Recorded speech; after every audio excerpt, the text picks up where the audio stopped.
Hello everyone. आज हम बात करने वाले हैं अकाउंट्स के चैप्टर गुडविल के बारे में। सबसे पहले हम ये जानेंगे कि गुडविल होती क्या है। तो डियर, गुडविल एक रेपुटेशन होती है।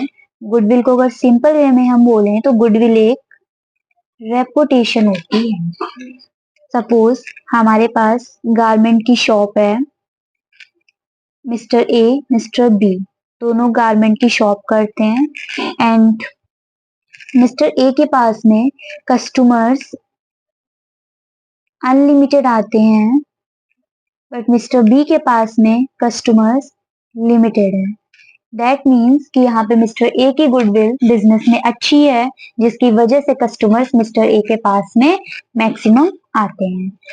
एंड गुडविल एक इनटेंजिबल एसेट होती है।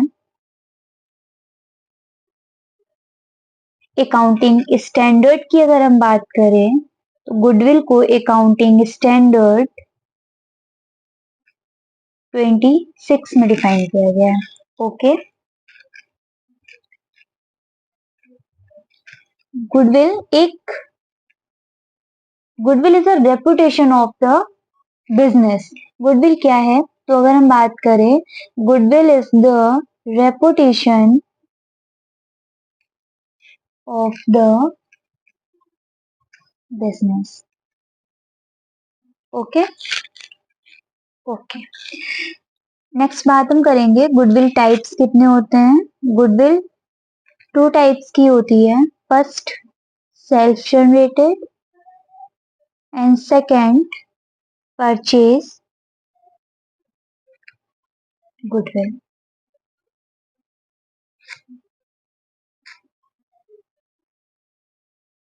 डियर, सेल्फ जनरेटेड गुडविल क्या होती है? सेल्फ जनरेटेड गुडविल वो गुडविल होती है जो खुद बनाई गई है, जिसे खुद कमाया गया है। Okay, and self generated goodwill को हम कभी भी बुक्स ऑफ अकाउंट में नहीं दिखाते हैं। सेल्फ जनरेटेड गुडविल में नो आउटफ्लो ऑफ कैश होता है, no outflow of cash and no inflow of, यहाँ पर नहीं, ना तो कोई कैश जाती है और ना ही कोई कैश आती है। परचेज गुडविल का मीनिंग होता है मैंने किसी के बिजनेस को एक्वायर कर लिया। जब हम किसी के बिजनेस को एक्वायर कर लेते हैं उसको बोलते हैं परचेज गुडविल।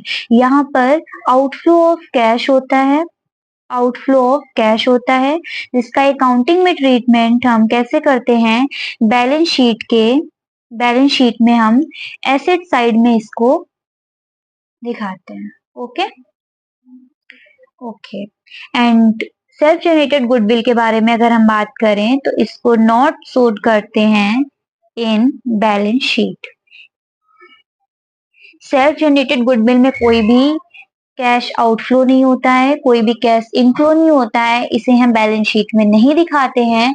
परचेज गुडविल के बारे में अगर हम बात करें तो यहाँ पे हम किसी के बिजनेस को एक्वायर कर लिया जाता है एंड आउटफ्लो ऑफ कैश होता है, इसे हम बैलेंस शीट की एसेट साइड में दिखाते हैं। ओके, एक क्वेश्चन जनरेट होता है, when there is a need to valuate goodwill. कब इसकी नीड होती है वैल्यूएट करने के लिए? फर्स्ट अगर हम बात करें तो change in profit sharing ratio. जब भी हमारा प्रॉफिट शेयरिंग रेशियो चेंज होता है गुडविल वैल्यूएट करनी होगी। Second, admission of a partner.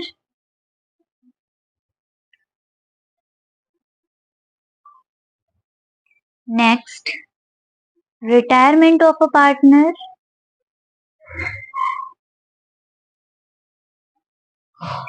Next, death of a partner.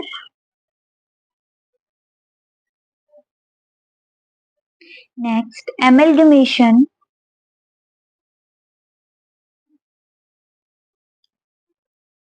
What is the meaning of amalgamation? जब दो फर्म जुड़कर एक फर्म बनती हैं, जब दो फर्म्स को मिलाकर एक फर्म बनाया जाता है, उसको ही हम एमलगमेशन बोलते हैं। तो ये आपने जितने भी केसेस पढ़े हुए हैं डियर, ये जितने भी आपके केसेस हैं, इन सभी केसेस में हम गुडविल को वैल्यूएट